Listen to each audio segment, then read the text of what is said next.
Good morning, everyone. At this time, I'll call the Crow Wing County Budget Committee for February 11th, 2021 to order. I did note Commissioner Franzine to Commissioner Haug and Commissioner Coring that we discussed at another meeting earlier this last month about these being informal meetings, and so I want to return to that format. So if you have a question, just jump in, be a little respectful of Commissioner Coring on the screen, and so don't go through me to get permission to speak, okay, I guess is what I'm saying. Good. So with that, Nick, if you'll walk us through the analysis. All right, good morning, Commissioners. We're going to start with a year-end budget to actual discussion. Move to the presentation, please.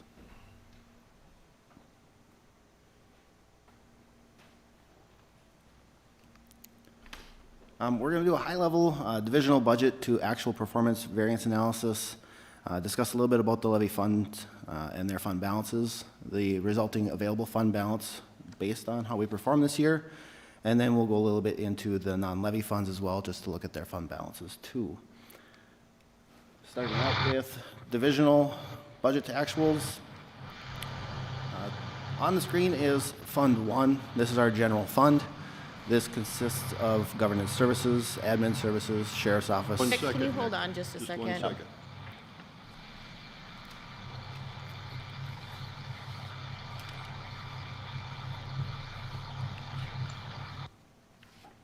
There we go. Okay. Informal, right? Yeah. Thanks, Nick. Yep. So governance services, admin, sheriff's office, land services, and then we have non-departmental, which is typically where our levy is based. For the purpose of the analysis, we did spread the levy out over the departmental areas to make it more obvious where the revenues and the expenses are at. If you look on the very first line, we have county commissioners. Your area consists of veteran services, appropriations, your salaries and expenses, as well as some non-departmental general fund revenues. On the revenue side, we perform to budget. We're at 100%. On the expense side, we're at 107. The reason this one is a little bit higher is there was an unbudgeted position added in veteran services. That boosted us about $30,000 for the year. We also had, when the budget rolled into 2020, the salaries that pulled in for you were at 36. The final levy was at 39. The system didn't catch that. So it artificially inflates that 107% because the budgeted number for your salary was not set at what we actually put for the budget in the system. So that was an additional 15,000 there? Yep. And the 30, what'd you say, 35 for the? 30, it was 35 or 40. Let's look here quick. And does that include benefits? Yes.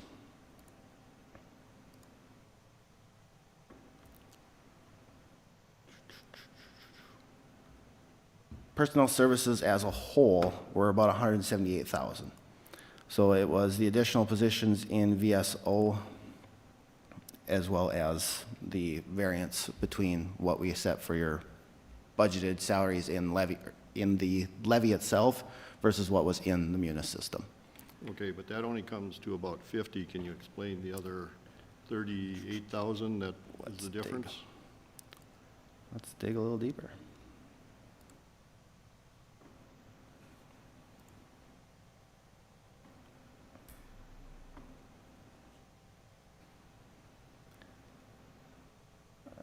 Sorry, I got to pull attorney out of there. That's skewing me.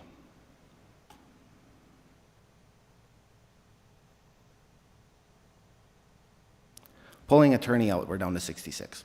I'm sorry. Pulling the attorney out, we're down to 66. The downfall of the general fund is you're buried in a ton of things, so I have to filter a long ways to get down to the final numbers. The variance for just salaries is 66,000.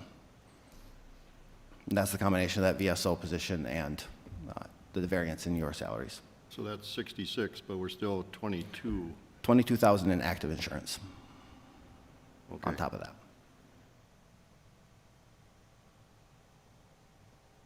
Okay, thank you. Let me get back to my presentation here.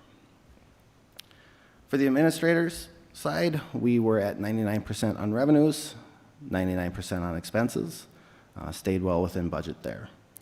Attorney's office, revenue side, we are slightly under.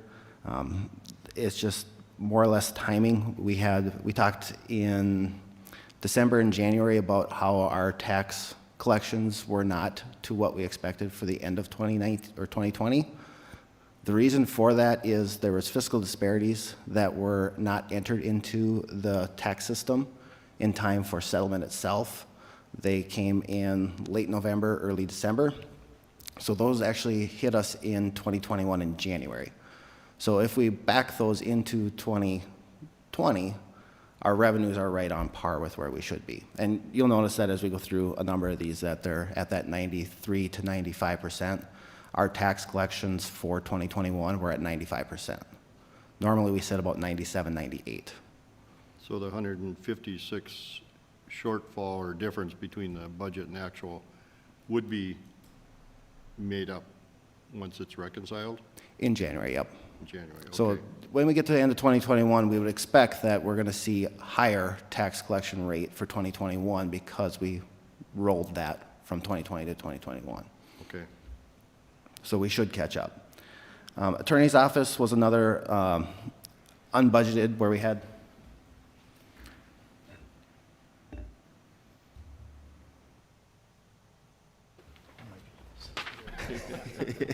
Right. just being patient to see. Nick, on the fiscal disparities, did they submit that to us late?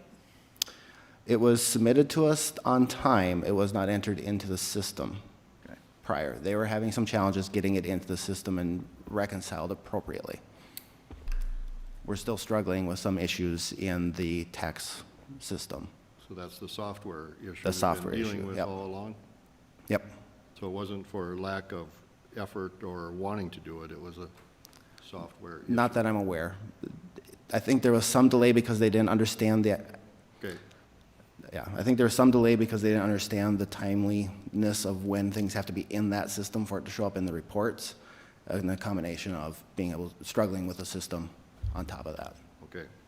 And then maybe one more question on the VSO. I think Steve's question was really because we know that you authorized an additional position for them after we had set the budget. That's Right. going to cause variance, right? And so we know that. Is there any portion of variance left over after that is fully accounted for? The only variance that's left over is that variance between what the 36,000 for the board versus the 39 that was in the final resolution in December. I'm sorry, just VSO? So once it's reconciled then. Okay. Yep. So looking at the expenses for the attorney, Mm-hmm. 144,000 over budget on that one.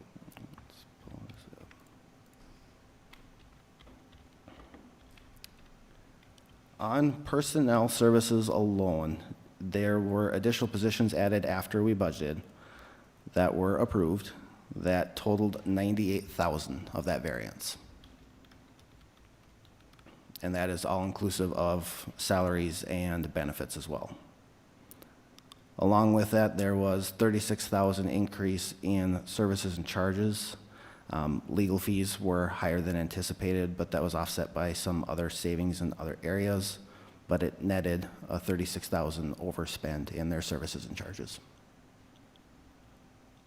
Okay, so that leaves us about 10,000 variance.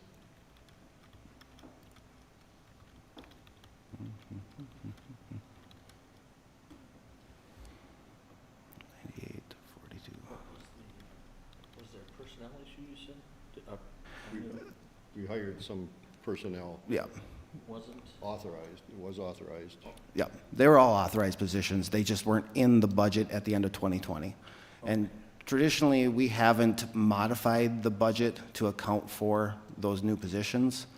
We're working on trying to figure out a process to make that occur that's more efficient. We're actually working with HR to revamp our entire budget amendment process, to split it up that we have one that's for operational, one that's for personnel, and one that's for capital projects. And then the personnel one will accompany when she when Mel brings a new position to you at Personnel Committee, that'll be accompanied with a budget amendment that will flow through to Finance. So we can account for these up front, so they don't have that variance at the end of the year. So we aren't rehashing a year and a half ago. So we wouldn't see this 98,000. Right. We'd see essentially we'd see the 10,000. Yeah, the 10,000. So, explain the 10,000. It's part of the services and charges. There's actually 42,000. I clicked on attorney contingent, which actually falls under administrator. So it's 42,000 for services and charges overage. So that would leave us about 4,000 Yep. variance that we don't know where it went or why it exists. The overall variance is 129,000 for that area, based on what the budget thing's showing me at this point. Well, I've Let's added pull up the in. numbers, the 98. Let me pull in, hold on, let me pull in restricted. A lot of libraries in here as well. Mr. Chair, Yes, I'm not getting this stuff at all. I don't know if you guys are getting it, but I'm not understanding anything that's being explained. I don't know. Maybe I'm just dense, but it just isn't working for me. Well, I guess I'll just try to listen.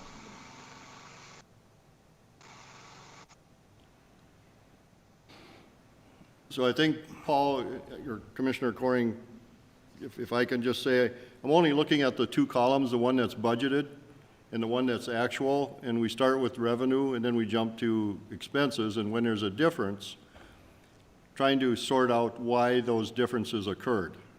And when we get the explanation, does it cover 100% of the difference?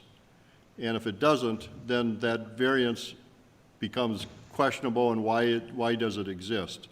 So, Well, Steve, why is governance services, veterans appropriations, and the county commissioners, why is that under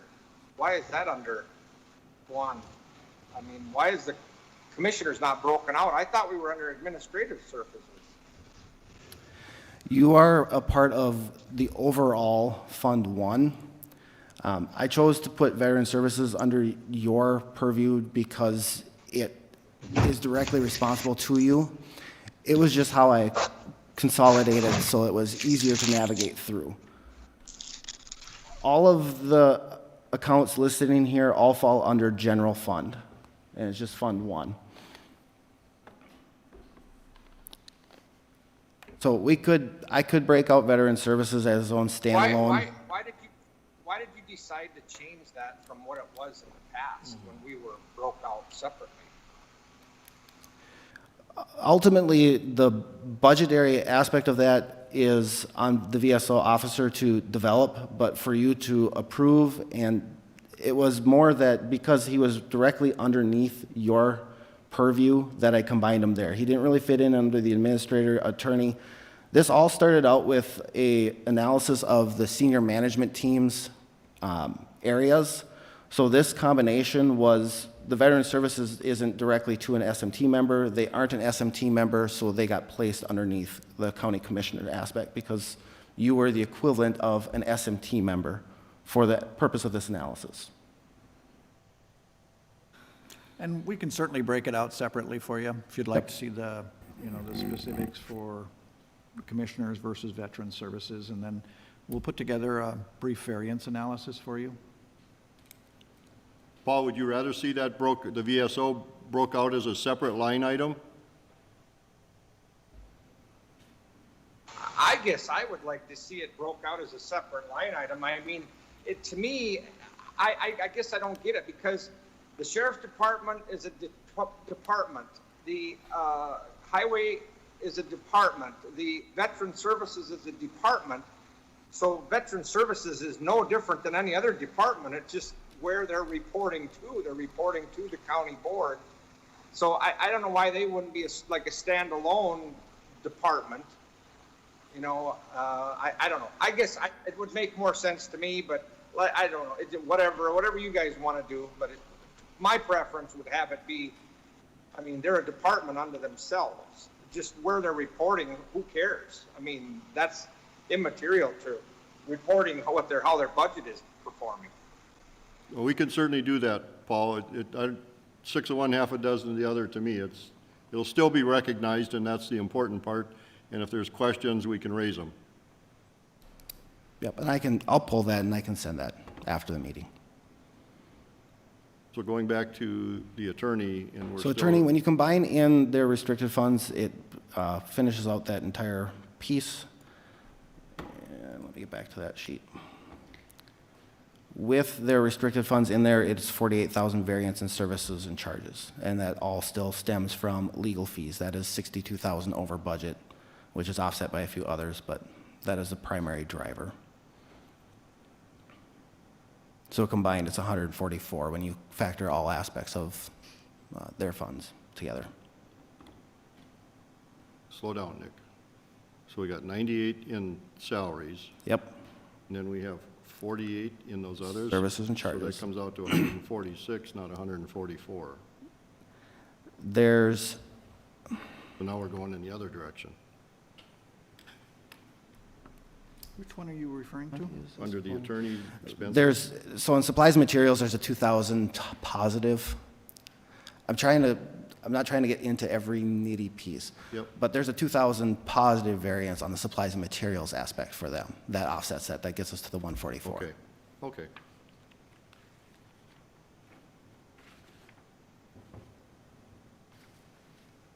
I think we got her.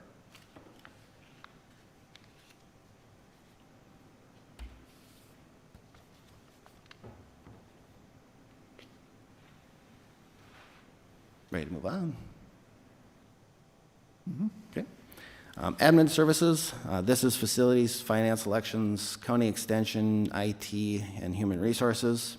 Revenue side, we're at 97%. Again, the majority of that variance relates to the tax collection itself being at 95. On the expense side, we are at, my screen gets really small. We're at 96% of overall expenses. And we can go and explain some of that too.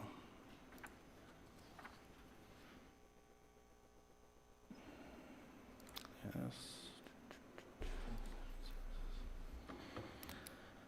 On the admin services side, we saw a negative variance in personnel services. This is directly related to the amount of expenses that we incurred for elections. We had to add a lot of additional staff due to the COVID situation. So we saw a much bigger expense in our salaries and wages, specifically for that elections piece. For supply services, Go ahead, go ahead. Paul. Yeah, that statement, Nick, that doesn't, can you dig deeper into that? Because that doesn't make sense. We had an unprecedented amount of precincts like Long Lake Township that did their voting by mail. How did we have extra staff for elections? Could somebody explain that to me? I don't know how we'd have extra staff when we had multiple more precincts that were voting by mail. I would have thought that, unless it was when the ballots got back to the office where it was the sorting, I guess, but I have an explanation on that. And that's exactly what it was. Because they went to mail-in balloting, that meant that all of those ballots had to flow through our office, and we had to process them. We more than doubled the amount of ballots that are in absentee or mail-in. We went from about 20,000 to 40,000, I believe it was, or 10 to 20. It starts to mix up. We doubled our volume, so we had to add additional temp staff here to handle that. We also added a drop-off trailer that required us to have 3 individuals staff that trailer while it was That was the drive open. up. The drive-up trailer that was out in the Mail parking ballot lot. drop-off. Nick, did the people that we brought on, are they paid out of like wages as opposed to how our election judges typically paid? They came out of salaries and wages because they are technically an employee of the county at that time. That's also driving some of this. We would have seen an offset, Paul, in election judge. So we're over on the one, we're probably under on the other, we're probably higher on mail and postage expense than we would have been in years past. And so what I would expect to see is those kinds of shifts between and among, because it was done differently this year. I appreciate that explanation. I understand that. Yeah. And so what you're saying, Tim, is that they were paid different than if we had 4 election judges out at Long Lake or St. Matthias Township sitting there. They're paid different than if somebody's up there at the courthouse and sorting through the ballots, correct? Precisely. An election judge is paid a stipend, and it's not considered to be like a regular employee, so it's paid under a stipend line item for election judges, where our employees are paid out of payroll. And so it's just shifting it from one place to the other. Now, I wouldn't say, Paul, that it's a one-for-one shift, because election judges typically are going to make less in a stipend than our regular employees. So I suspect it was more costly for us to do it this way from a labor perspective. But I'm not sure, but there would have been some offset. It just wouldn't be one-to-one, that's all. This is, yeah, and I understand where you're coming from exactly. I guess, just, and we don't have to do this, but this is just a suggestion. I think a little analysis on that would be helpful to the county board, or at least it would be helpful to me. Here, I was under the impression that, I don't know where I got this impression, but I was under the impression that voting by mail was going to save the county money versus, having the election judges sitting there at St. Matthias or Long Lake or Oak Lawn, wherever. I guess I'd like to see some analysis of how that works. I'm sure Deb knows it right off the top of her head, but sometime I'd like to pick somebody's brain about that, but not today. I'm just... We'll do the variance analysis on both governance services. Now we'll add elections to it. And as we go through this, if you want to see a more specific breakdown of any of the other lines that you go, let us know. We'll produce the variance analysis on that as well. Absolutely. Did the Just presidential, another question, I guess the question is, okay, I've been here a little over 8 years and we've been, things have been categorized. I guess the question for Nick is, why are you moving things around? Is it for more efficiency or why? It seems like you're moving stuff around and it's just, you're changing things from the way we've done it in the past, and it just kind of makes it kind of confusing. So any reason why you're making changes? The reason that this analysis looks the way it is Tim asked that we look at it from an SMT perspective so that we could directly relate the performance back to the SMT that oversees those particular areas.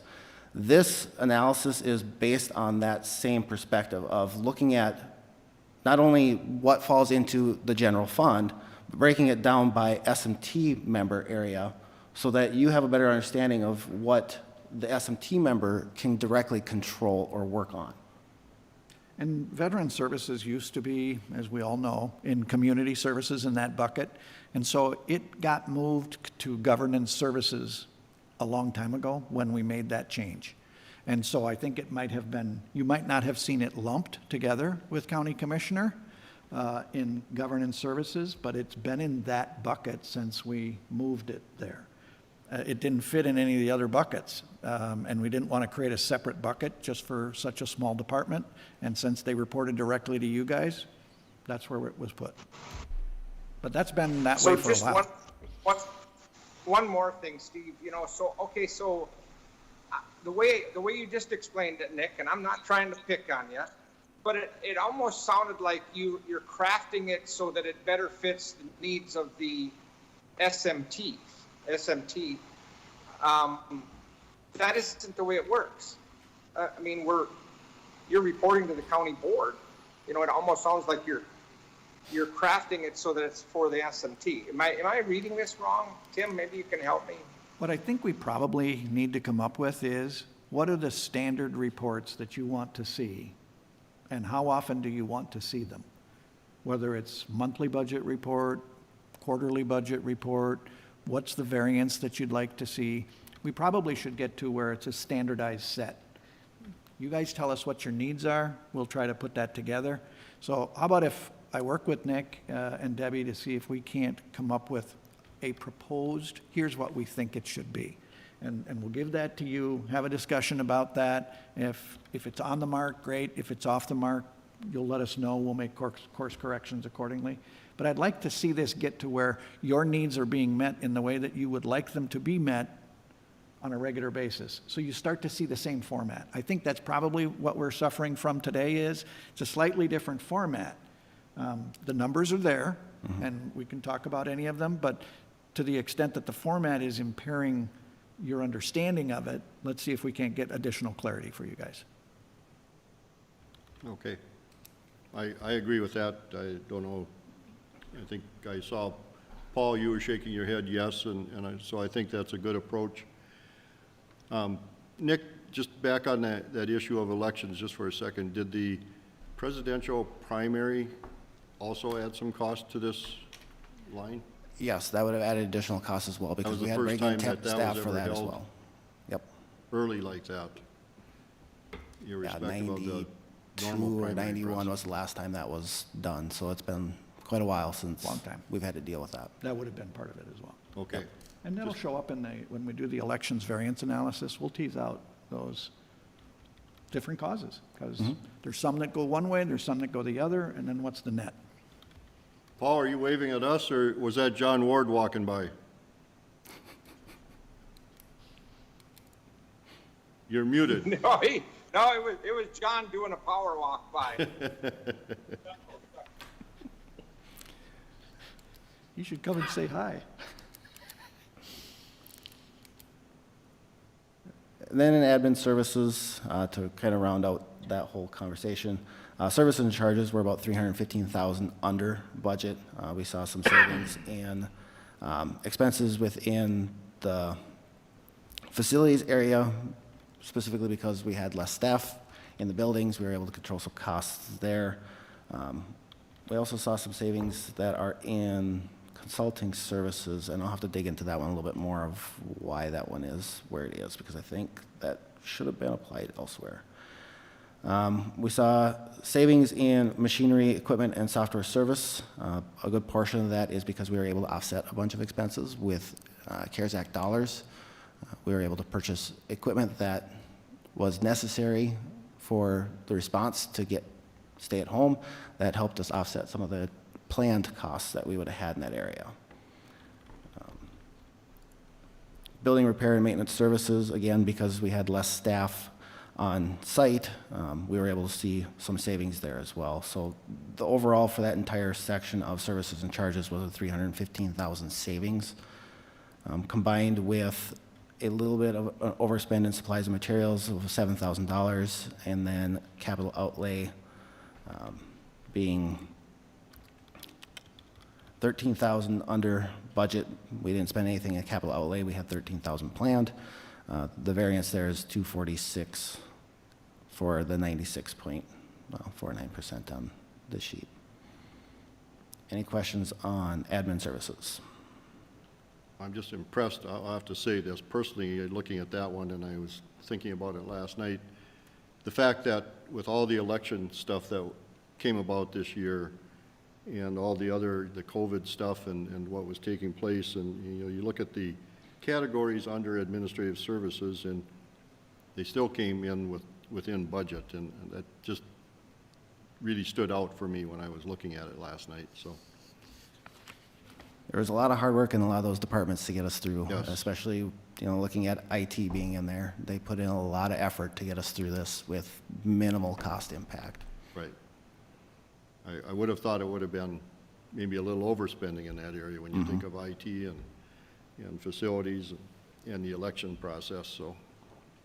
Okay, Sheriff's Office, that includes patrol, investigations, operations support, and the jail. We're at 93% of budget on revenue. Jails included in there, and we saw a significant decrease in that state revenue because we were no longer holding those state prisoners. That is the primary driver behind their entire variance there. is that loss in revenue. There's still a little aspect of the tax collection in this as well, so that is driving us a little bit lower than the other departments. It would be around that 95, 96. We're at 93 because of the jail portion. On the expense side, we're at 97%. Due to staffing challenges and reduced need for overtime and other pieces, salaries and wages was under budget by quite a bit in their area, which drove our variance and ultimate savings in expenses on that area. Any questions on the Sheriff's Office? It looks like that made up about almost half of the revenue loss. They were a good portion of our revenue loss. Yeah. And we knew that DOC revenue was going to be down, so we knew that.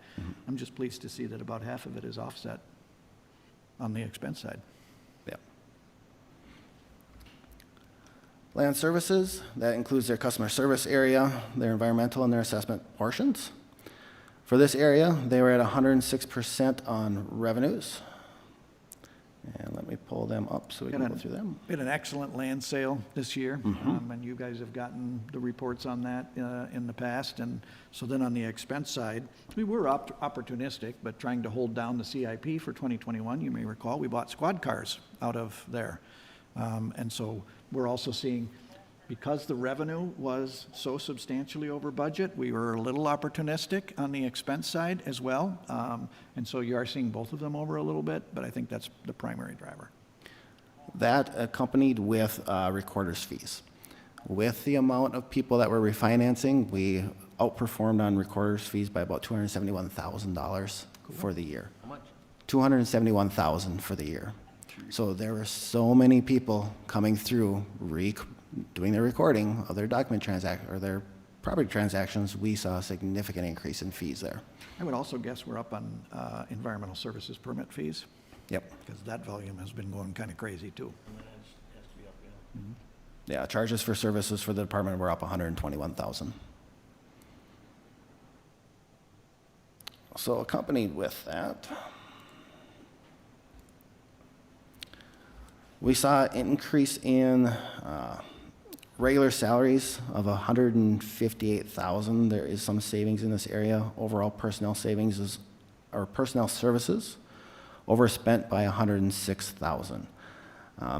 I'll have to do a little more digging on that one. I don't have a good answer to that unless Jessica's on here. Jessica's on here. She may have a good explanation of why our salaries and services for assessment, environmental, and customer service are over. And I want to correct myself on something I just said. The squad cars were purchased from the Public Land Management Fund, which is on the next page. They were not purchased out of the operating budgets of land services. Right. And so Nick's explanation for the recorder's fees and probably environmental services fees are the better explanation for the revenue overage on the operations, the general fund budget for land services. So going back to the expense side then, because we're about 66,000 over there, Yep. where does that come So from? personnel services is overspent by $106,000. We underspent in services and charges by $51,900. We also underspent in supplies and materials by $21,000, and then we had additional $31,000 in capital outlay within this area, all within computers and equipment and software. The combination of all those together is a $64,398 variance for that portion. Salaries and wages, I'll work with land services, dig into that one a little bit and give you a further analysis on why that one is so significant.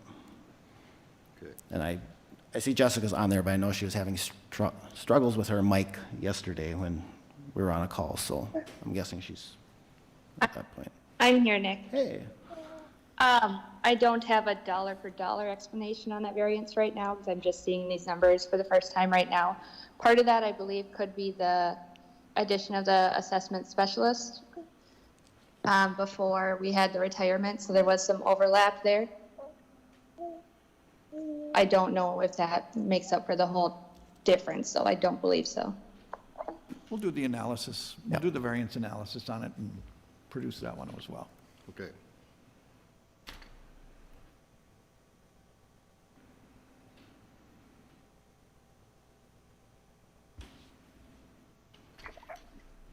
retirements are always a struggle with the budgeting aspect because we don't always know when the retirement's going to come. And when they do retire, we pay them out for their PTO balance, and that's an unbudgeted expense for us. Typically, in a normal year, that's eaten by the savings of the distance between that person retiring and us replacing that position.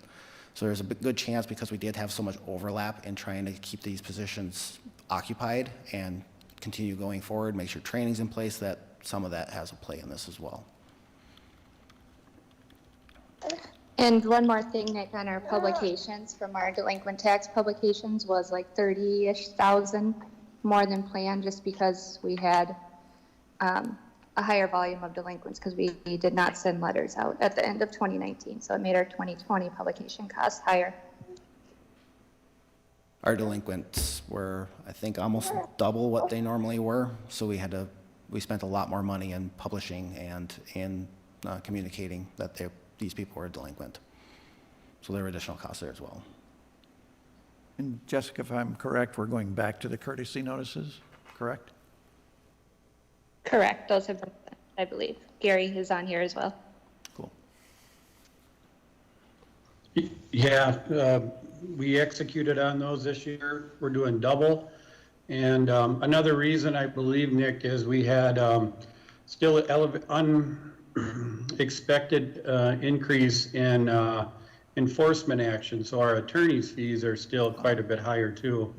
To about 30,000, I believe, that we weren't expecting to spend in 2020.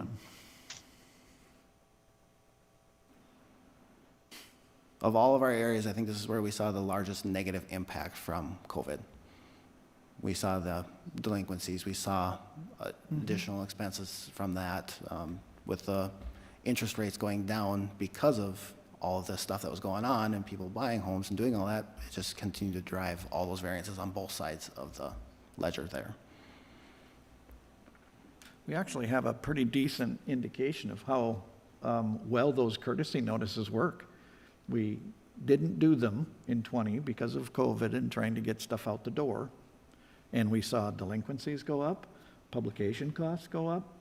It's pretty ringing endorsement of the process of send the courtesy notice. It's the cheaper alternative for us, and we have fewer delinquencies. So I think we learned quite a bit from the necessity of the experience this year, that, geez, we got to go back to doing that. Is that accurate, Gary? Would that be accurate? That is very accurate. We think it is so significant. That's why we do them. We're doing a courtesy letter in the spring and a courtesy letter in the fall. So we do two of them now. For years, we just had done one. So we're really trying to hold those delinquencies and any of that stuff down and spend a little bit more to ensure a very solid collection rate.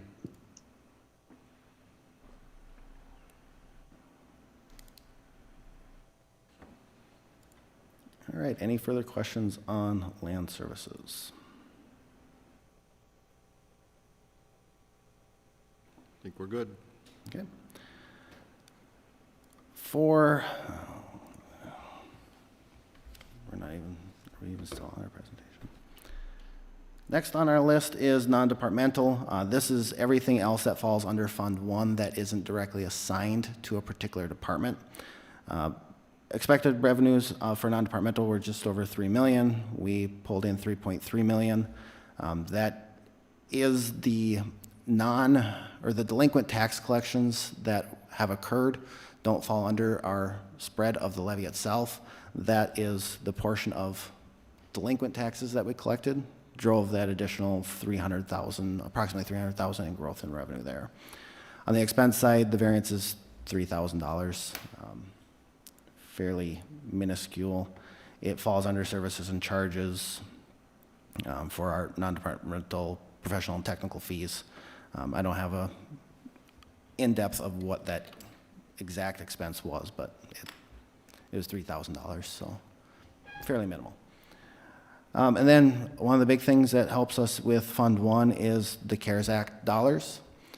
We saw $9 million in revenue from CARES Act. We directly expensed between the grants and actual expenses that we had internally $6.9 million worth of that. The remaining portion of that revenue is offset in the sheriff's office salaries. Because we're not directly giving that money to the sheriff's office, it wasn't reflected there. It's sitting in general fund as its own individual item. It was a reimbursement for the labor costs associated with the sheriff's office and for public health. That's how we booked it. So what you see here is you see the revenue, but the expense is in the payroll line items for the sheriff's office and for public health. We didn't take it out of there. And so those payroll expenses are just always normally in the department. We left them there. Yep. And so the gap here is that reimbursement amount. Okay. So overall for general fund, we are at 120%, 26% on revenues and 120% in expenses. CARES Act drove the majority of that. You have $6 million in unbudgeted expenses, almost $7 million in unbudgeted expenses there, just in the CARES Act itself. So the analysis that we're asking for will explain that the expense overrun side of it, correct? Any of the CARES Act expenses weren't budgeted.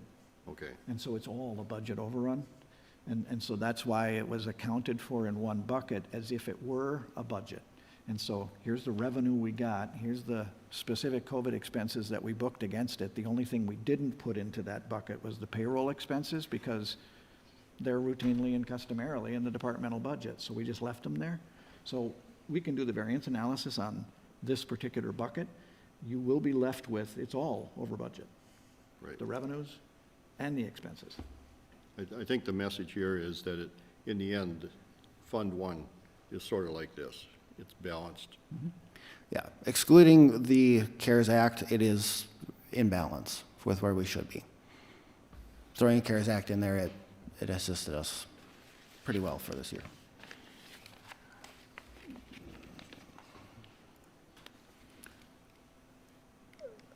Next on our list is landfill, solid waste, and public land management. This is Fund 18, 20, and 50.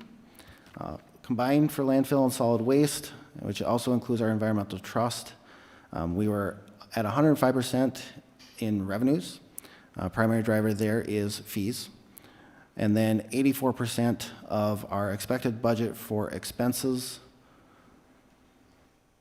And if you would like, we can dig into that one. I'm less knowledgeable when it comes to landfill. I'm guessing that the revenues were over budget because everybody was at home cleaning out their garages and bringing stuff to the landfill. We saw tonnage rates or tonnage increase out there. Gary, can you help us to understand what the variance was on the landfill, on the expense side, or Jessica?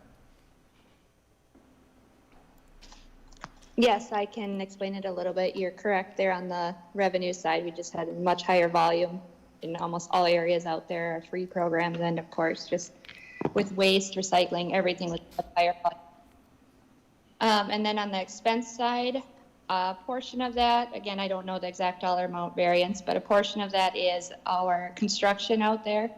We expected a lot of that to be done in 2020, but there's a big portion of it that's actually getting rolled into 2021 now. It wasn't able to be completed. There was some changes in the project as well. So that is probably a big portion of that variance on the expense side. So if it's going to roll into 21, do we have that accounted for in the 21 budget, or should we be doing a budget amendment, or do we need I've to? been looking at that. Most of it should be still accounted for in there. But I've still been kind of working on that to see if it'll fall within there. We don't have the final numbers on the amendments. So Jessica, if you and Nick could work on that, it's creating an under budget in 20, and what I'm concerned about and would rather not see is that it creates an over budget amount in 21. Right. And if we need to do the budget amendments to move them, let's do it. Yep. For public land management, we were at 221% on revenue. That's the land sale. That's the land sale. That's the land sales, that's the And timber the squad car sales. purchases. Yep, and so then on the other side of that, you see the expenses are at 131%. As our land sales go up, we bring to you a bunch of budget amendments and requests to spend that additional funding. That's where that falls. Nick or Tim, I know you have a percent of budget overall for these. Is there a way we can add a percent of actual as well? You know, I guess we just compare everything to budgeted, but then we have the actual numbers, but there's not a percentage, overall percentage of that. Is that doable, or does that not make sense? Are you thinking like year over year, actuals to actuals? Yeah, yeah. We can certainly do that. It would give you some idea on trending of expenses. I'm just working this through in my head. We can do that at the organizational level. We could do it at the SMT level. The further down you go, the more that's going to be a huge analysis. Would you like to see? Tim? Well, I don't want it to, you know, just in general, you know, maybe the 30,000 foot view of it. Okay. Is that without creating a ton of, Yeah, we should be able to come up with something that gives you, you're looking for historical, what was Yeah, I 18, think- 19, I think so, 20s yeah. actuals, and how did and that again, not play out? going to create a ton of work, but just a general, I think would be interesting,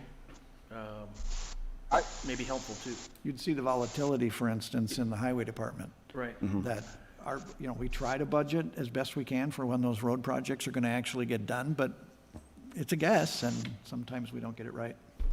So you see this spike, and then you see a valley. Learn and- something from doing. Yeah, okay. I guess I've got a question. So my question is I thought that's why I like what Doug is talking about, but I thought that's why we moved the budget committee later, because we get the monthly report and then we have the actual, and we were monitoring the actual every month, weren't we? We track actuals every month. We also have a budget for every month. And so we're Right. always comparing actuals against the budget. And it's because if you think about it, the budget's your financial plan for the year. It's what you think you're going to go do. And so we're comparing the actual experience against our plan. And the variance between those is usually what's driving changes in your business. Something that happened that you didn't expect, something that was bigger than you thought, smaller than you thought. And that's what you see as your variances. So what, Doug, what are you asking for, like comparison from year to year, or what? I think so. Yeah, yeah. I think some trending information to see where we've hit it and where we haven't.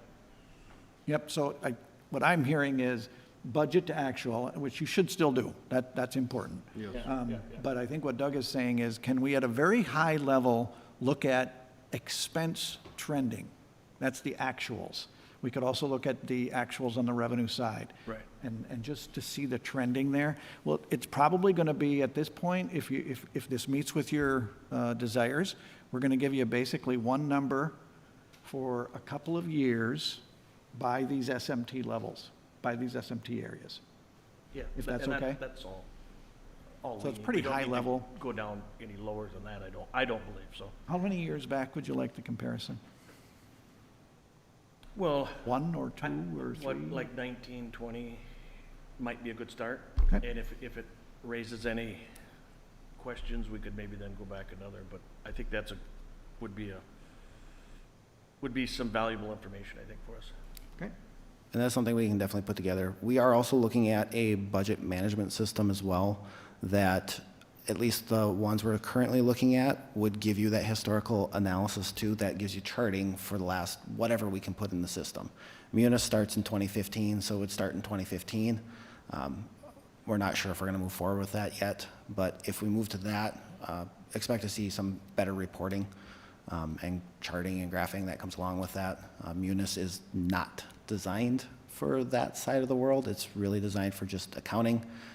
So we've been working on trying to find ways to get better reports that give you views such as that. Been struggling with getting the system to cooperate with how you can make a report look and reconciling those two things. So hopefully in the near future, we'll be able to have something that gives you that readily and easily. That's not going to take us manual work, but we'll definitely get something put together for you. So real quick, Nick, going back on this Fund 20, and we have $800,000 overspent, and we're saying squad cars we purchased some of those old squad cars, and that was part of that. that certainly can't account for, on the expense side, all of that 800,000 though. So let's see here. So part of the challenge with public land management in particular is we budget a tax forfeited settlement. We just anticipate this is what we think we're going to sell, and this is what we're going to budget for what we need to sell out to the cities, the townships, and the school districts based on that. We budgeted $640,000. Because our land sale was so high, we ended up spending $1.1 million in that settlement. So it causes us to see a variance of $536,420.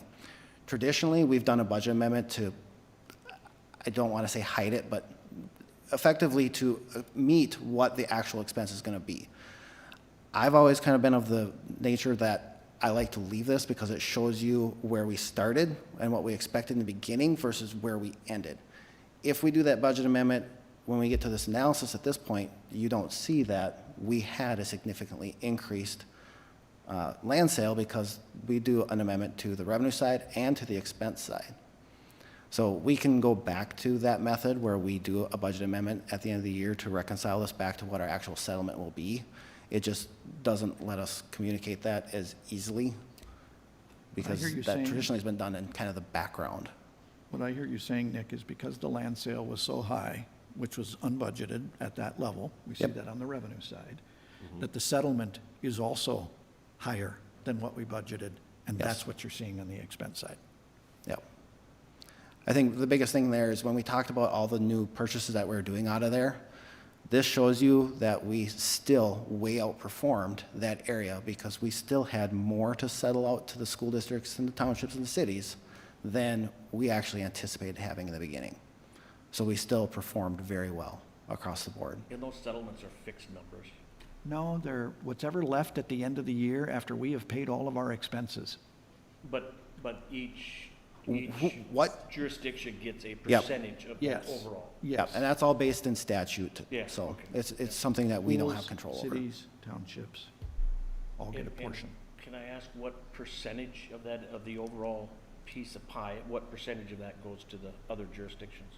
I can get you a breakdown. It's kind of convoluted in how it all works because there's a portion that goes to the county and then there's a portion that goes there and then based on where the property was determines what percent each But individual one overall, gets. to all And of, if we take just through all of the schools, the cities and stuff, what percentage of that is They get- taken away? They get a small percentage of the total revenue that we raise, because first we cover all of our forestry expenses, including the equipment purchases associated with forestry.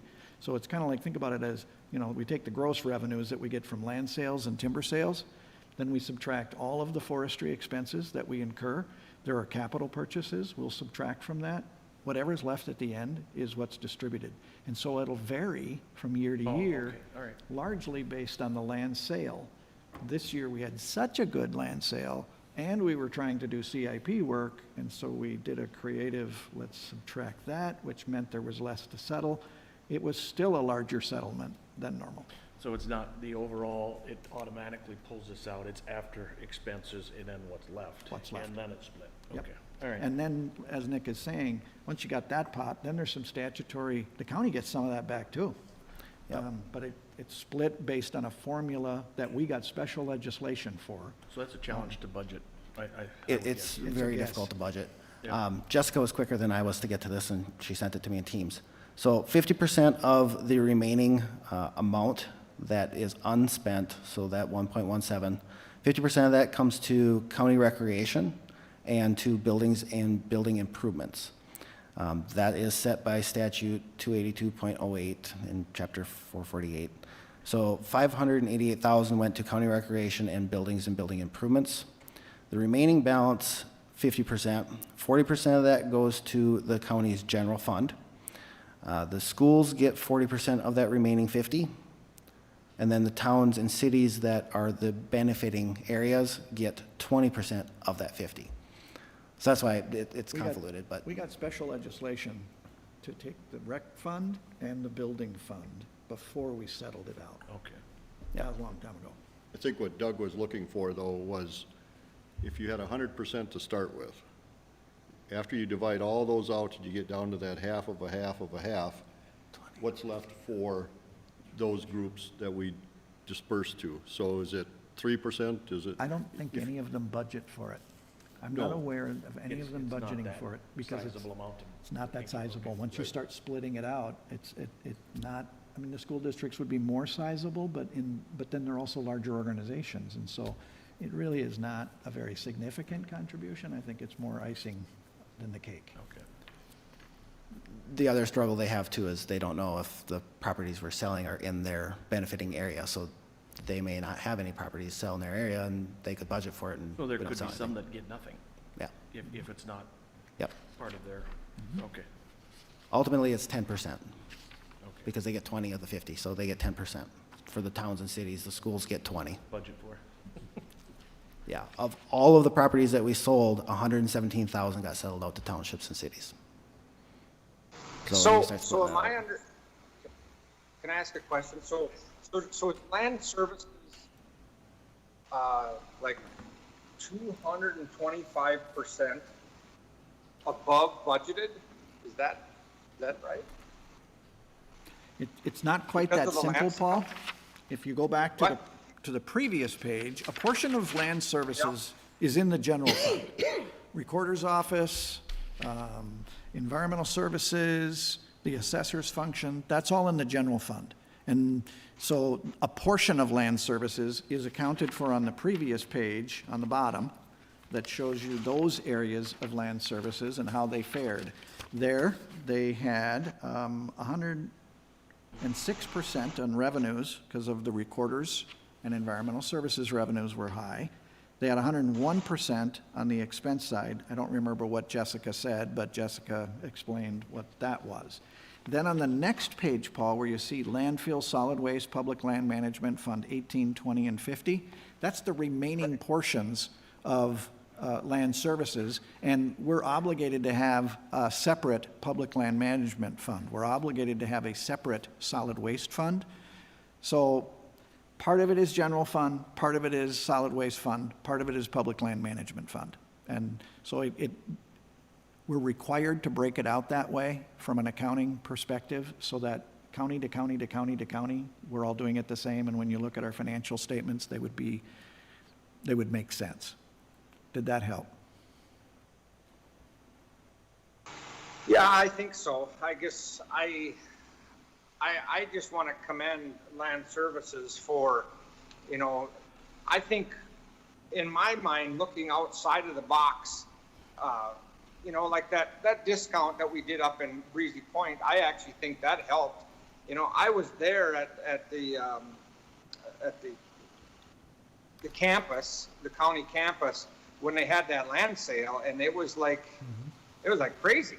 I mean, there was people lined up from way over, all over, but I just think, I think they're doing a good job of trying to market these properties. I had a conversation, I don't know if you guys got the same email, but Gary sent me, there's a resort over in my area with a bunch of buildings, and thinking about tearing them down, which is going to be probably a huge expense. And I mentioned to Gary, I says, I wonder if we maybe do the discount thing on this property again, potentially, so that we don't have to go ahead and tear all these cabins down. So anyway, I'm just giving a shout out to land services for, I think it seems like year over year, doing a good job on trying to market and get rid of some of these parcels and get them back on the tax rolls, which I think is a good thing. So just a comment. They did a great land sale this year, Paul, and did it outside, which we've never done before. I think it was a windy day, if I'm not mistaken. And so they did a marvelous job at that land sale. And we're seeing the revenues attendant to that. Here's the cautionary tale I'm going to give you about that. You remember the conversations that we had about the holdings that we own, the property that we own, and the stuff that we own that is forestry related, contiguous, large parcels? Those are the ones that we wanted. And Paul, it was your idea, I believe, to say, okay, all these other smaller, disconnected 40-acre tracts that we're holding, can we get those back in the tax rolls? That is what we're doing. And we will run out of an inventory of that excess property to divest ourselves of. And so this is not going to be sustained at this level. Right. We're going to run out of those small excess parcels. They're never going to run out to zero because we're always going to get more. But Right. you know, we're flying higher right now than we should expect to for the long term. Right. Yeah, and I understand, and you're exactly right. And yes, it was years ago that we had the conversation of taking a comprehensive look at our land, and if there was a 40 that is landlocked, and if it didn't make any sense to have that, sell that property. Then if some potlatch property came for sale that was maybe connected to 500-600 acres that we had in our forestry plan, and there was a 40 for sale there, it made more sense for us to have that. So yeah, you're right, Tim. You're exactly right. And I understand what you're saying, that, I mean, we're kind of living high on the hog now, but there isn't probably going to be these huge land sales in infamy into the future. Yeah, and then the acquisition side, the way we see the acquisition of those parcels is like the one that we just had in Timothy Township, that comes to us either sometimes through the Nature Conservancy, sometimes through the Trust for Public Lands, sometimes through public, I don't know, whatever, the DNR. That's how they're coming to us. It's all part of that same conversation. Acquire things that make sense for a forestry perspective, and frankly, if the Trust for Public Land will pay for it for us, that's even better, as long as it doesn't impair our recreational trail stuff. Right. And we're divesting ourselves of the smaller parcels. Those are all connected to that same conversation. Trying to get more forestry, trying to get less holding of property that has little value to us. So it's a strategy, and you're right, Paul, it does tie back to that conversation from probably 3-4 years ago. It's a good strategy. I think we should stick with it. Yep. Fund 10. All righty. Fund 10 is highway. There's also a separate fund in here, it's ditch 13. It's a standalone. It's a small portion directly related to ditch 13, but it's under highway's purview, so that's included in here as well, but it is not part of Fund 10. For their levy portions, they were at 116% of revenues. This comes down to project timing. When we get to budget cycle, we don't always know the participation we're going to get from cities and townships. A lot of that drives additional expenses and revenues. We also have the timing issues in highway, that we get revenues prior to expenses, we incur expenses prior to revenues, back and forth. So there's 116% of budget, which is a positive thing, but you can see that on the expense side, that's offset with 113% increase to the expenses. Overall, they're in balance. They're where we would expect them to be. Local option sales tax, even with our concerns early on in the year with the coronavirus and the restrictions and everything coming on, we performed very well in sales tax. We were at 104% of what we budgeted. Go figure. Wouldn't have thought that in the beginning. We would have thought we're going to see some decline there, but people still shopped. People still apparently came to the resorts and did all their normal things. I think we were boosted a little bit with remote work. People that owned homes up here that lived down in the cities came up here and lived up here. So they were shopping in our areas. Is So that a final number? that is the final number for 2020. Okay. Yep. So there's not a, December is already, No, that's the whole year and final. If you want to look at how it played out at the store, that's not the picture of the year, because there's a delay from the store reporting to the state getting it and them reporting to us and then us finally receiving the money. This is what we actually collected. We do it on a cash basis, so when does the money come in the door? And so it doesn't matter when it was collected. We book it when it comes in the door. So this is the 12 months that came in between January and December of 20. potentially, that number could go up if we looked at actual 2020. There that is we a haven't lag. received yet And through yeah, but- it probably balances itself out from year to year Yeah, because yeah, true. there's the lag this year, but then there's the lag again, the same lag for the same months in subsequent years, so it probably works its way out. Still pretty amazing. It's just amazing to me that we outperformed on sales tax in a COVID year. I don't How much understand is the that. lag? Pardon? How long is the lag? About 3 months, I think. Yeah, they collect in January, they'll report it to the state in February, the state pays it to us in late March, early, depending on which portion, because there's an estimate that comes, and then they do a final the following month. So it stacks up quite a bit. Highway does keep track of that, so they do have, when I was out there, I built a whole sheet on, this is what we collected based on when it actually occurred. We were trying to keep track of when are our high months. If we go with when we get paid from the state, our high months are in the fall. But if you look at when the state or when the retailer would have collected it, it's in July. We see a boost in December. And it was just helping us kind of track how the economy plays into what we're going to get and trying to be a little more forethought on it. Over time, the historical rollout is the same, though. I mean, you're looking at the same periods all the time. So it gives you a historical view of the ups and downs of, Yep. and the volatility of that And it really, number. we know the sales taxes are generated in July, and it doesn't really matter to us that it doesn't come till September. As long as we can book in a predictable number year over year over year, then we can plan roads year over year over year. And so what we talk about as it relates to this is programming at the average. Sales taxes will go up, sales taxes can come down.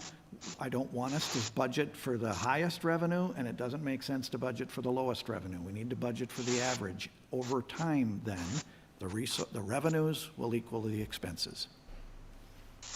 That may not be true from year to year, but over time it will be. Steve, Yes, hey, Tim Bray just sent a message on Teams here. He says, we are still trending up for the first 2 months of this year. Go figure. that's amazing. That's exciting. Unless he sent that message last year, I don't know. We just got it now. No, he just sent that. They're still up they're up the first 2 months. It seems like we continually repeat that we continue to be up and up and up, so. Yeah. On the expense side, they did additional work in projects in local option sales tax to the tune of about 1.3 million on the CASA system and 168,000 on our internal roads. So there was additional expenses that I'm certain that they brought to you before they actually did the projects, so. And the way to evaluate this budget performance in the highway when it is so volatile and you'll have projects and timing issues that are big timing issues, big amounts, is look at the fund balance build over time. Is it trending up or is it trending down? If it's trending up, we're outperforming budget. If it's trending down, we're underperforming budget. We're trending up. So we're doing fine. Yep. But that's how I look at the volatility is too much even within a 12-month period. So then look at it longer term. They're doing And- quite well. And later on, we'll look at a chart that shows you where those are at too. Any questions on highway? For Commissioner Franzine, do we want to add ditch 10 to the, Ditch 13? I'm just kidding. No, It becomes its own fund because it has to be dedicated just to fund ditch 10. I'll leave you in charge of that, even though it's in my district. It's your district, I'll let go of that one. All right, Fund 12. You moved it for me. Good thing I don't click. Community services. That includes their income maintenance, social services, health, and corrections. Budgeted revenues, 31.6. They were at 31,749. They had the same challenge with levy being under, but they overperformed in their grants. Particularly, lots of clicking to get this thing to go back to where I want it to be. And the correction stays in here. There we go. They saw increases in charges for services, which is, a number of things buried in there. But there's managed care revenues were up, M-Show care revenues were up, Medicaid revenues were up. Majority of those come with offsetting expenses, so we see that our revenue's at 100%. It drives some of the expense side as well. Overall, budget performance was good. We see that our property taxes, for them, we're at 95.19%, just like we anticipate with everybody else. We're at that 95% mark right now on collections. So overall, they performed very well. They were over budget in a few areas in revenues. On the expense side, we saw almost $500,000 in overages in personnel services, but this was offset significantly by public aid assistance, was at 88.6% of what they budgeted. They saw 1.4 million in savings in public aid assistance expenses for the year. They also saw 185,000 in savings in services and charges for the year. So they're trending back towards our positive historical picture and starting to try and get things back under control. They've done a lot of work over there to bring in some controls to the out-of-home placements and other areas to try and get ahead of those so we don't see those significant expenses. It's paid off this year to the tune of 1.15 under budget on their expense side. Any specific questions on community services? Their out-of-home placement expenses were substantially down year over year, which was greatly assistive. The other thing, I think, is we did a nice job at minimizing the expenses associated with state-operated services. That's the Anoka Regional Treatment Center, and when can we get people out of there? You know, there's that issue of once they get in, half of them say they're ready to go home, the other half of them say, no, you can't take them, and we're getting billed while that's occurring. So that is also, you may recall, there is a proposed legislation to do the same thing with children now. Right. And I'll say, you know, they've done a tremendous job in the last year with their initiatives and that to control those expenses, and certainly that should be noted. I also think, to Administrator Hool's point, and I think Commissioner Franzine, we heard that yesterday at the MICA meeting, there is a proposal for the children's program to do just what the Anoka program did, and so we'll have to pay when they're not discharged. There's also, in community corrections, a 1.2 million reduction proposed at this point. So we want to keep that in mind as we move forward with how that'll impact our 2022 budget. There's already a disparity between how the state funds the state probation system, the county probation system, and the Community Corrections Act probation system. The state is going to invest more in the state system, but they're going to invest less in Community Corrections Act counties.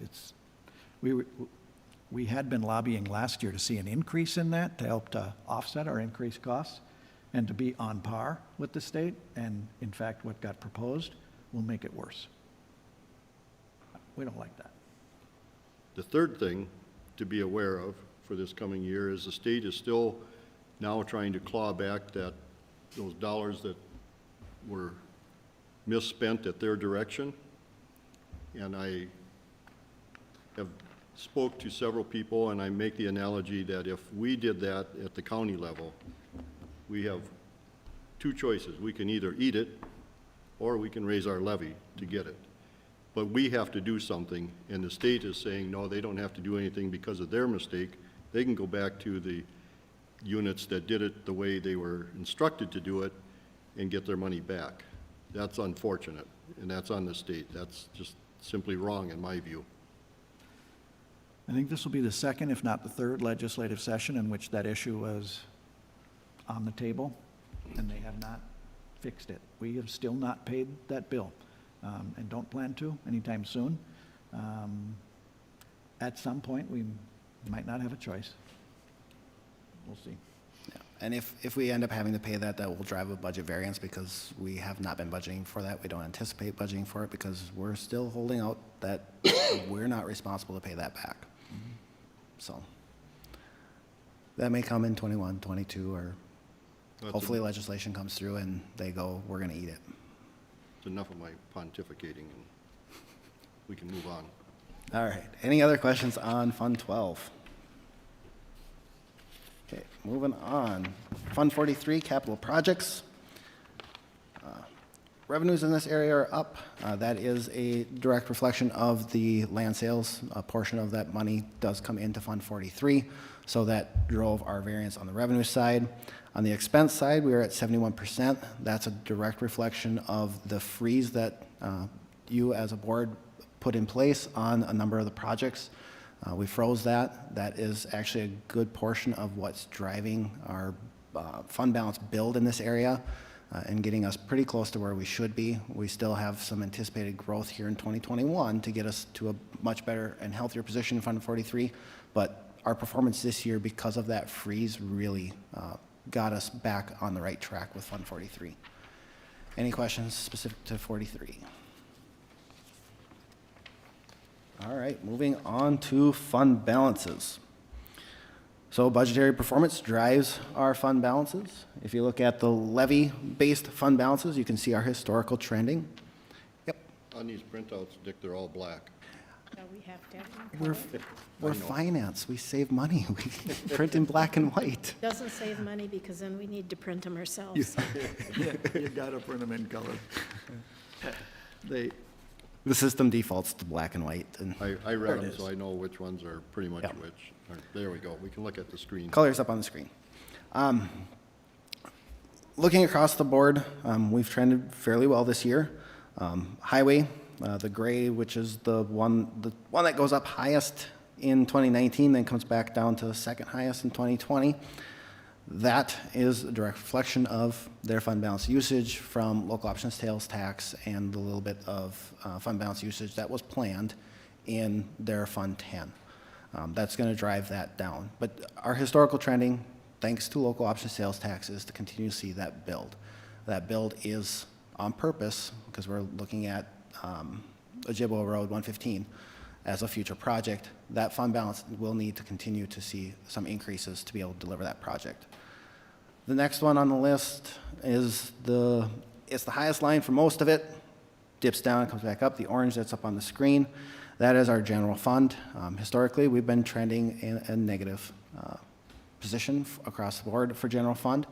This is our first year in quite some time that we see that positive uptick. That is a direct reflection of the CARES Act dollars offsetting our public safety expenses. That's what allowed us to see some growth in that area.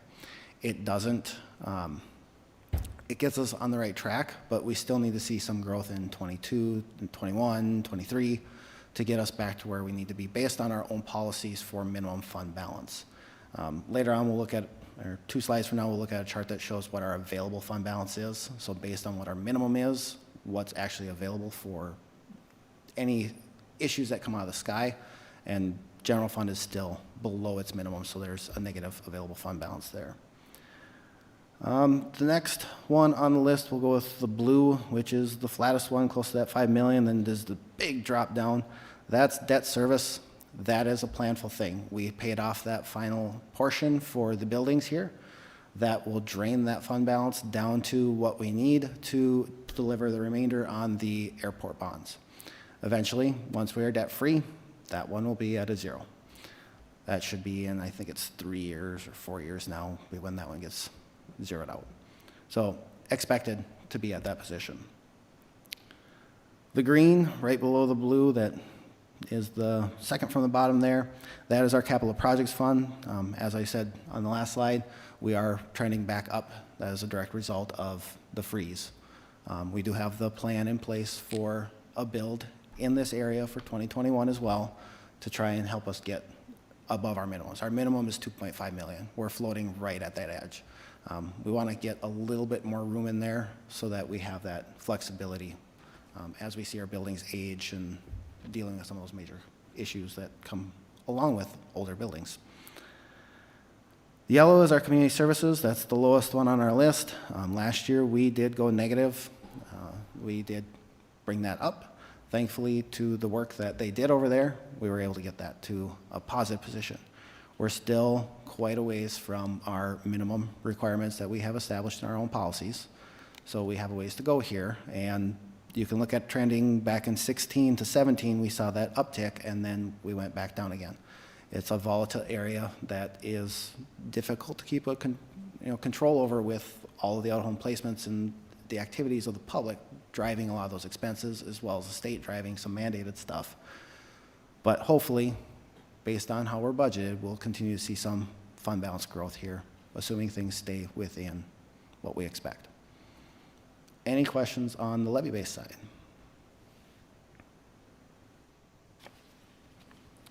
All right, the next slide in here is 2019's end. I put this in just as a kind of a context of where were we to where are we today.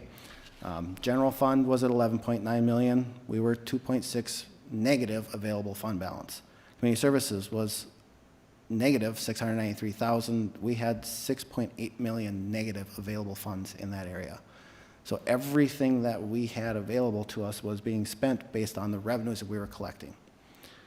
CIP was at 1.5. We were about $1 million short of what our policy is. So going to 2020, I'll hit it. Going to 2020, we see that improvement on those bottom yellow numbers in general fund and community services. General fund is 1.1 million away from our minimum policy, established minimum in policy. Community services is still 4.7 million short of that established minimum. Like I said, we're trending in the right direction, but we need to continue to see that growth for multiple years to get us back to where we need to be. And just as a reminder, the minimum fund balances are designed to get us through that first 6 months of the year when we don't have our levy-based revenues coming in. Community services and highway, they do have monthly revenues, but they also have very restricted revenues that come in only as we see the expenses or on a timed basis. Highway in particular gets a payment from the state at spring, in the summer, and a final back in December. But they have low cost sales tax that really helps them fluctuate, which is why we moved their minimum fund balance lower. The other ones are established based on those expenses we see in those first 6 months that can't be paid with the revenues that we're receiving. So we need the fund balances to get us through those initial 6 months of the year. But overall, it's a positive position from last year. Any questions on the 4 main buckets? No questions. Work in progress. Okay. And we can't let go of what we've been doing. So I think it's nice to see the improvement. Yep. And the direction is moving in the right direction, so And there have appreciate been everybody's effort on. Yep, and there have been processes put in place to help us better catch some of this stuff, especially in community services. They are monthly going through with their managers and doing variance analysis to keep on top of this, to try and make sure that we live in our budget and continue to see that fund balance growth going forward. So there's been a lot of hard work, especially in community services and with Teresa, their business manager, in developing those procedures and policies to really help them understand where they have to get us back to a position of stability. Next on our list. I would assume over there, Nick, they have a sore set of knuckles because out-of-home placement is always knocking on wood. I'm hoping that we don't go back to 2018 and 2019 when it was $1 million a year. We are working very hard to develop community-based alternatives to out-of-home placement. And if you think about it, I don't think we're probably going to create a great citizen out of a kid who's in a home where they're being abused or neglected, and then we take them out of that home and their school with whatever social supports they do have. Let's send them to another community where they have none. We're not going to create great citizens that way. And so we're trying very hard to say, what is it we're sending kids out of our community for? And can we develop that here so that they could stay either with their parents or with a relative in foster care, local foster care, instead of sending kids outside our community. There are times when you're going to have to, but we're really working hard. The Systems of Care grant that Community Services got was based on that same premise. Develop the services locally as best you can. Even if it's in, St. Cloud's not too far. Right. You can make a day trip to St. Cloud for something. So they've worked really hard at that. We're going to need to continue that because we're not going to run out of abused and neglected kids, unfortunately. All right, the last slide on here is our non-levy-based funds. This consists of public land management, solid waste, which is non-landfill, environmental trust, and then the landfill. The highest number on there is our landfill. In 18 to 19, we saw that significant decrease. That's planned projects for the different cells out there. We'll always see a build in landfill, and then you'll see a decline as we do a new cell, and then you'll see a build, and it'll just continue that cycle going forward. So very much anticipated. They did see a little bit of fund balance growth for 2020, where we would expect them to be. The next line on there is our solid waste, non-landfill. Similar there, as projects get completed in landfill, there are projects that come along with that on the solid waste side. This is a restricted fund that we can only use on solid waste related things. So it stays fairly stable. They're getting, at least over the last few years, more control to keep it stable instead of the increase across the board. Environmental trust and public land management kind of tie together down there at the bottom. Again, over the last few years, we're seeing a pretty stable position for those fund balances. Planful use and planful revenues. Any questions on the non-levy based side? Nope. Okay. Any questions on any of that besides us going and doing some additional analysis on a few areas? Nope. All right. Additional business, the only thing I've got for additional business is we did make the final payment on the Minnesota Economic Support Grants that you approved. The last check, I believe, went out yesterday for everybody that was approved in that first round. There are two that did decline. The two that Range Disposal and I think it was Rosewood Emporium, the ones that we restricted to just their COVID expenses, they declined to get the grant. So we distributed everything out of that first round, 770,000, I think it was 513, don't quote me specifically, but it's over 770,000 that we've sent out so far. We are meeting tomorrow with Bladec to go through.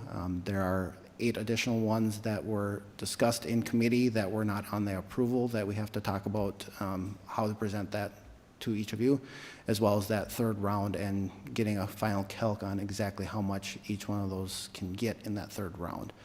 So expect that to come, I believe, on the next board meeting would be the plan, right, Tim? Yes, it will be in your board packet for consideration. Okay. So much smoother process this time around. It was much quicker because everybody knew exactly what was needed this round. Helps to have experience. It helps to have experience. And I think that we did develop an excellent system to begin with. Mm-hmm. Not knowing if it would work or not, but it did work out extremely well. And so thank you to United Way and Bladec and the staff for everything that you guys have done. And then subsequently, all these additional rollouts become easier and easier, and it's just, it's a nice way to get it out as quickly as possible to the businesses that need it, so. Yep. Appreciate that very much. And that is everything I have. Any other things, Paul, for Nick? Looks like Tim Bray would like to add. Nothing on my part, but it looks like Tim Bray's raising his hand. Yeah, it looks like he'd add, he'd like to talk about the 2021 state aid funds. Oh, okay. Good morning, Commissioners. Good morning. Ooh, blanked out there, but I am here. I just wanted to, and maybe I missed it, I was talking to Rob about a lot of her budget stuff as Nick was talking about us. I just wanted to report that we have gotten some final numbers for state aid. This is the portion of the gas tax that we get here in Crow Wing County to take care of our CASA system. And unlike the local option sales tax, it is not growing, and it sustained a pretty significant hit at the state level, and its distribution is trickling down to us. We're going to get about 9.5% less than we did last year. In real dollars, that's $726,000 less than we did last year. And likely, this might be the new starting point. We know that the coronavirus and the effects and the impacts of people working at home more, driving less, and those kind of things may have lasting impacts to the highway user tax distribution fund, the one where the money comes from for state aid.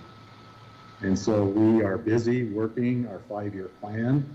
We're going to see you in about 3 weeks at our annual Transportation Advisory Committee meeting, and we will be able to discuss that in more depth. But we just got the word that bad news doesn't get better with time, so I want to share at the first part of the committee meeting that we're going to see a $750,000 hit, which is about 10%. Okay, Any questions? a little bit muffled. Did you guys hear what he said? I can repeat it. That's what at the TAC meeting is what I Yeah, heard. we're getting less gas tax revenue, 10. which is going to impact our 5-year plan. And so I talked to Tim about it, asked him, you got to put together a plan. What are we going to do about that? It doesn't impact us in the short term, but it will impact us in the nearer term. So at the TAC meeting coming up in a couple of weeks, we'll review that in more detail, and you can see what they're going to propose. What was the total amount? About 10%, $750,000. Okay. So it's significant, it's material, so it will have an impact. The positive for 2021 is we did anticipate the state reducing this revenue source, so we did pull the budget down for expected revenue from state aid. This actually exceeds what we have budgeted for 2021. So budgetarily for 2021, it's not a significant impact, but it's that long-term view of this going forward. Okay. Anything else? Can I just weigh in on that again? Just to expand on that. Can you hear me better now? A little bit. Better than when you had your video up. Okay, my video's off now. Just to better frame the long term, and it's related to the promise that we've been delivering on for the last 11 years now, that we have relied on that traditionally stable, very stable income source in state aid. And so it's going to see the significant hit. So to deliver on those promises, we're going to have $750,000 less than we anticipated over the term of our 5-year plan. And that's kind of framing how it creates a challenge long term to deliver on those things we've talked about. Makes sense. What was the state's reasoning for lowering that amount? Gas tax. We're generating less gas tax. As people are engaged in more remote work, we are all driving a lot less. And as a result, we're generating less gas tax revenue. And so what we can't quite tell from this is what will happen in the post-COVID world. I don't know. I would expect that we're going to continue to see reductions in the gas tax because I don't think many companies are going to go back entirely to the way that they were doing business. Right. And so we got to think about this from a longer term perspective. While we don't know that that's what's going to happen, that's the risk. Makes sense. So this one isn't one that it would even help to contact our legislators. The money just isn't there. Just isn't there, no. And so they are distributing it correctly according to the constitutional requirement. So is that a statewide, I'm assuming, tax? Then how is that distributed amongst counties? oh boy, Tim, you're going to help me out here, but I'll try. Lane miles, population, and It's a formula then yes, that is used for every county? that's correct. Okay, So it's, When I first started in highway, there was a like 5-page brochure that Tim Bray gave me that tried to explain that, and imagine that. the state trying to explain how they calculate what they give you is always a mess. Okay. It's every county that is receiving about 9%, 9 or 10% less. It's not just Crow Wing County. Okay. And you gotta think about it, that's every year. If this trend, if this becomes the new trend, then it's the loss of $750,000 next year, the next year after, and so it compounds. You will have to make a modification to the long-term plan. It will slow down the rate at which we can improve our system. Now I hear about electric vehicles, coming, and there's gonna need to be an entire debate over how are we gonna fund roads with electric vehicles? I don't know. But I think it was General Motors said by 2035, Yeah, they want car they sell is gonna be 30 electric. new vehicles, just electric based by then. So the times they are a-changing in transportation, so I think we'll have to buckle our seatbelts for the foreseeable future. But we're in good shape to do so. On the highway side, our fund balances are healthy. We're in good shape to do so, so we can weather that storm there.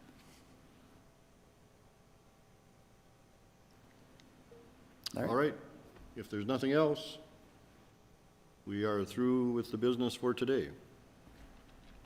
Thank you, everybody. Thank you, folks. Appreciate it. Thank you, everyone.